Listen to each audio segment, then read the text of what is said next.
G'day guys, Solid here. Hope you're all doing well and welcome back to another Adventure News flash update. Yes, these videos will probably be coming thick and fast over the next few days as we've got the international motorcycle shows happening right now, which means heaps of shiny new bikes.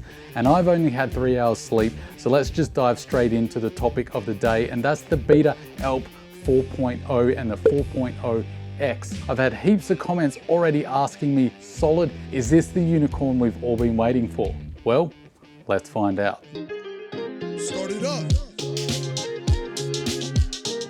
So let's rip through the specs here to keep this video short and brief, because I will be doing a deep dive on all the stories I talk about from the international motorcycle shows in the monthly wrap up of Adventure News. The brief specs. We have a 350cc single that's EFI. They're claiming that it makes 35 horsepower, mated to a 6-speed gearbox. It's a claimed 140 kilos dry, has an 11-litre tank. Importantly, has the 2118 wheel setup and a decent 270 mils of clearance and a seat height of 865 millimeters. And suspension travel is roughly 185 millimeters at the front and 195 millimeters at the rear. It also doesn't state that the front suspension is adjustable at all, and the rear is only adjustable for preloads. I think what you need to think about with this bike and how to categorize it is this is going to be direct competition for the CRF 300 Rally. It's not going to be a high performance beater.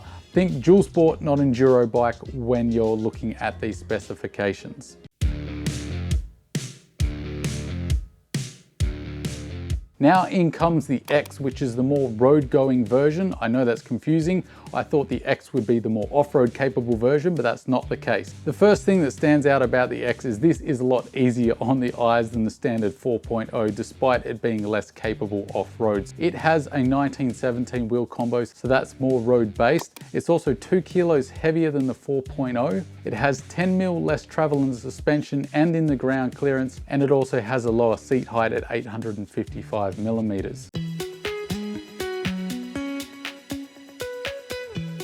Those are specifications that people have been dying for a very long time, particularly 6 speeds, 350cc motor in a lightweight package, so 140 kilos dry with a 2118 wheel combo. Those specifications are pretty exciting, but before you shoot off to the moon full of excitement, let's bring things down and just have a quick critical analysis of the bike. A few things jump out to me that aren't so great. The suspension doesn't exactly look like it's very premium, which was a bit of a shocker considering it is Beta making this motorcycle. They're not even USD forks, which has meant that they've had to put a pretty low mudguard on these things. The other question mark on this bike, of course, is going to be the service intervals. I'm pretty confident this is going to be dual sport service intervals. That's the market this bike has always been aimed at. The 350 motor isn't high performance with 35 horsepower and 350 cc's.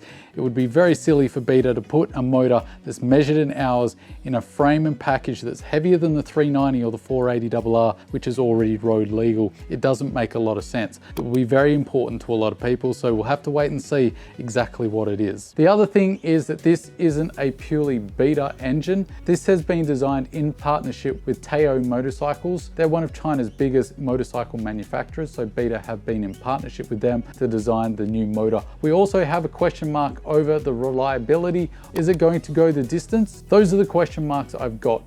But it does seem like a very interesting package, and if I was Honda and the CRF 300 Rally, man, does it look like you've got some serious competition now. I'm just so happy that we've seen something from the international motorcycle shows that is small displacement, lightweight, and off-road capable. It's such a positive sign for the market. I'd love to know your thoughts about this bike. How excited are you? Let me know down below. And if you've got any questions or something you want me to talk about on this particular bike for Adventure News, chuck it down below as well, and I'll try and answer it in that video. Thanks for sticking with me to the end.